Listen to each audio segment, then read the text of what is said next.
Niva Bronto uchun temirlik kuchaytirilgan bamper olib kelganmiz. Oldi orqa mana shunaqa ko'rinishda bo'ladi. Buni afzalliklari bundan oldingi videomizdan ko'ra buni libetga o'rnatilgan joylari bor va motorini zashitasi, branyasi ham bor. Qo'shimcha orqasida farkoplari ham bor. Bu ancha baquvvat bo'ladi. Qotirgan hamma narsalari bo'ladi ichida. Misol uchun o'g'i chiqqan paytingizda navoda tortish kerak bo'lib qolsa, libetga o'rnatib olsangiz ham bo'ladi. Temiridan ham, mana bu tegi qismidan ham umuman xavotirda bo'lmaysiz. Buni o'rnatasiz, mazza qilib haydab yurasiz o'g'iga ham, baluga ham. Mana undan oldingisi mana shunaqa ko'rinishda edi. Bunisi mana shu ko'rinishda bo'ladi. Buni narxiga keladigan bo'lsa, 7 million 800 ming so'm turadi. Mana shu hamma to'plami.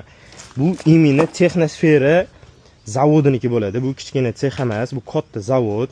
Buni mana o'zini pasportlari ham bor.